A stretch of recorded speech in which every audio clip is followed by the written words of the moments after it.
Subscribe to our channel by clicking the subscribe button. Click the bell button and enjoy the latest uploads from our channel. अस्सलाम वालेकुम नाज़रीन, आपको अपने channel में welcome कहती हूँ। शुरू करती हूँ अल्लाह के नाम से जो बड़ा ही मेहरबान और नहायती रहम करने वाला है।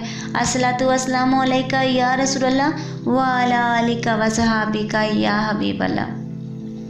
नाज़रीन, आज की इस वीडियो में मैं आपको एक ऐसा अमल बताने जा रही हूँ जो कि नाज़रीन आज की इस वीडियो में मैं आपको एक ऐसा रूहानी इलाज बताने जा रही हूँ जिससे गुर्दे की बीमारी हो, कैंसर हो, ज़ियाबतीस हो और कई बीमारियों का वो इलाज है। वो कौन सा ऐसा रूहानी इलाज है आज की इस वीडियो में मैं आपको बताऊंगी। आपने नाज़रीन क्या करना है कि 11 दफ़ा दुरूद शरीफ पढ़ लेना है।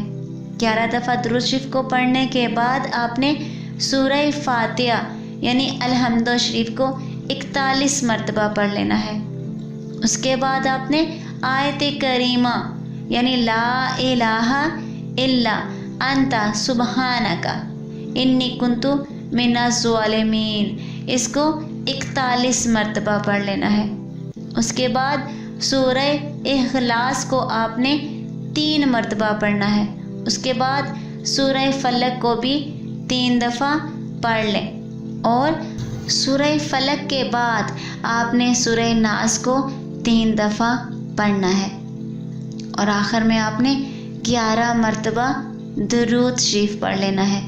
नाज़रीन, ये एक ऐसा अमल है जिससे गुर्दे की बीमारी हो, कैंसर हो, ज़ियाबतीस हो या आपको जौन सी बीमारी हो उसके इलाज के लिए ये एक नहायती मुअस्सर इलाज है। आपने पढ़ने के बाद यूँ करें कि मरीज़ के ऊपर भी आप दम कर लें, जो मरीज़ दुआ लेता है उस पर भी दम करें और जिस पानी से उसने ये दुआ लेनी है उस पर भी दम करके वो पानी रख लें। इसकी बरकत से अल्लाह के हुक्म से बीमारी जड़ से ख़त्म हो जाएगी। आज की इस वीडियो में इतना ही।